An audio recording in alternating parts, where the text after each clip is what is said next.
All right, you are not going to believe this one. We're talking about how a single post on social media completely spiraled out of control. I mean, we're talking a full-blown digital war with hundreds of millions of dollars on the line. Yeah, so buckle up.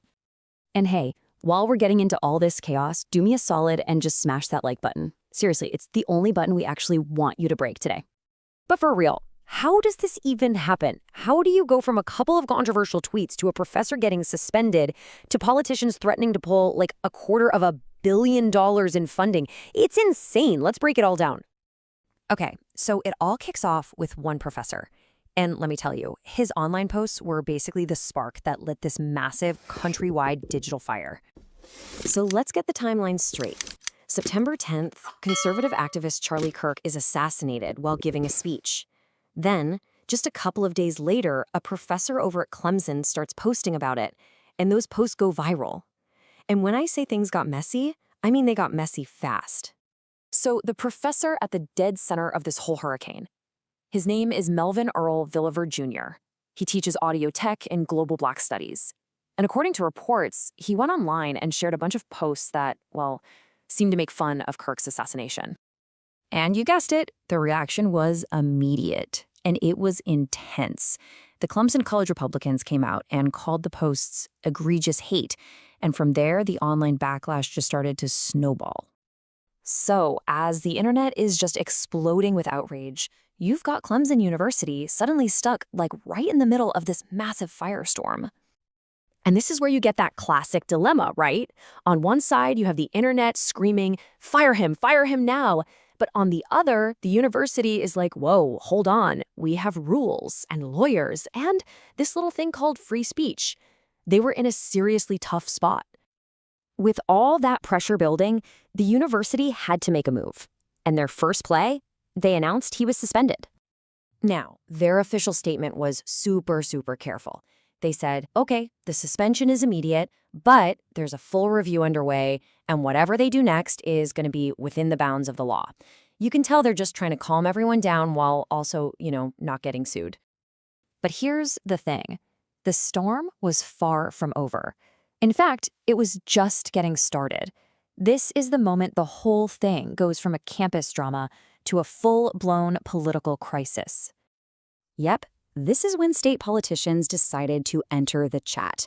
Republican lawmakers in South Carolina looked at what they called Clemson's inaction and basically jumped into the fight. And let's just say they did not come to play. And this right here, this is the number that changes the entire game.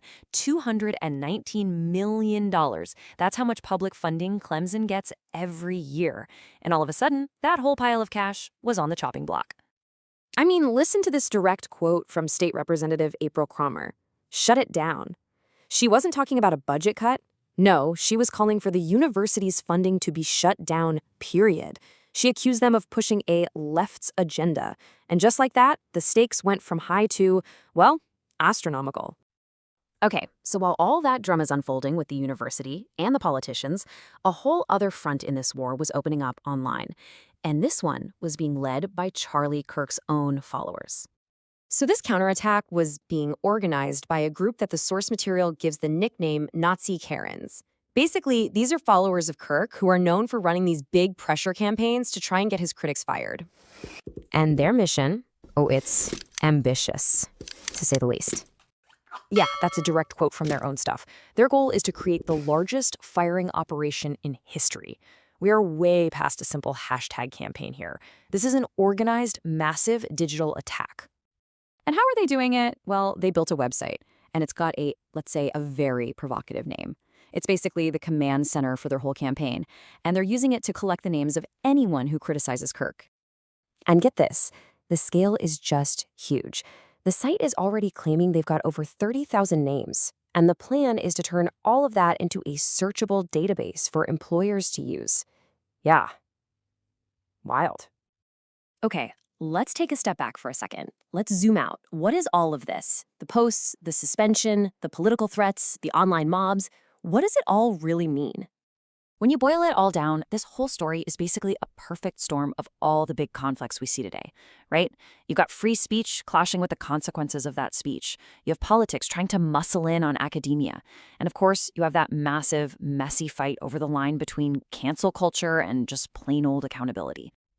And that leaves us with this huge question, doesn't it? In a world that is so connected and so divided, who actually gets to draw the line? Who's the referee here? Is it the universities? Is it the politicians holding all the money?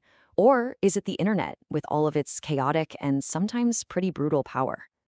I seriously want to know what you think. Who draws the line? Drop it in the comments below. And hey, don't forget to subscribe and ring that bell so you don't miss the next time we break something crazy down. See ya!